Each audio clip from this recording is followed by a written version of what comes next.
Have you ever felt trapped in a relationship that just drains you, leaving you confused and questioning your own sanity? Today, we're diving deep into the 7 traits of a narcissist.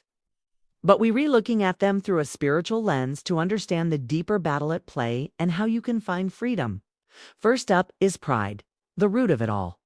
Proverbs 16:18 warns, "Pride goes before destruction, and a haughty spirit before a fall." For a narcissist, their grandiose self-image is everything. It sells a wall that blocks them from receiving genuine love or correction because they believe they are above accountability. This pride demands constant worship, what we call narcissistic supply, not mutual respect. Next, deceit. A narcissist's world is built on lies. They use gaslighting to make you doubt your own mind, creating a state of perpetual confusion. This chaos is the opposite of the peace God offers. As John 8:44 says, "Satan is the father of all lies, and there is no truth in him." When he speaks lies, he speaks his native language. But remember, John 8:32 promises, "You shall know the truth, and the truth shall set you free." The third trait is manipulation. This is about controlling the narrative through guilt, fear, and obligation. They might start with love bombing to get you hooked, then use the silent treatment to punish you for any independence. The story of Jezebel in 1 Kings 21 is a perfect example of someone using lies and authority to get what they want, turning relationships into mere transactions. Jezebel brought up false witnesses to have Naboth killed just so that her husband could steal his vineyard. The nature of a narcissist is to turn individuals into puppets. Twisting truth, guilt-tripping, and acting a victim after all their cruelty, this leads directly to the fourth trait, control.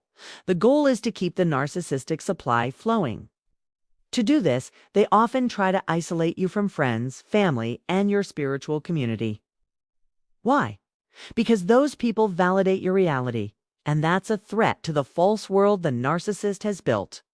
But Galatians 5:1 reminds us, "It is for freedom that Christ has set us free. Stand firm then, and do not let yourselves be burdened again by a yoke of slavery." Number 5 is accusation, also known as projection. A narcissist can't face their own flaws, so they project their sins and failures onto you. This forces you into a constant state of defense, draining your energy. Revelation 12:10 refers to Satan as the accuser of brethren. Their accusations are caused by the demons operating in them in order to frustrate and anger you, in order to keep you away from God's presence. Jesus himself told us in Matthew 7 to deal with the plank in our own eye before pointing out the speck in someone else's. Sixth, we have seduction. This isn't just about romance. It's about the charm and flattery used to lower your guard. They might use grand gestures or even spiritual-sounding language to distract you from their destructive motives. Romans 16:18 says, "By smooth talk and flattery, they deceive the minds of naive people." It's a mask to hide what's really going on underneath. Finally, when all else fails, comes violence. When the narcissist feels exposed or loses control, their rage can erupt as emotional, verbal, or even physical abuse. This is a desperate attempt to regain dominance and terrify you back into submission. It stands in stark contrast to the fruit of the Spirit mentioned in Galatians: love, joy, peace, forbearance, kindness, goodness, faithfulness, gentleness, and self-control. So, how do you defend yourself? First, soak yourself in the Word of God. Let His truth replace the narcissist's lies. Second, know your own truth. This builds boundaries and makes you resistant to gaslighting. Third, pray for clarity and revelation to cut through the confusion. And finally, don't take it upon yourself to change them. Only God can truly change a heart.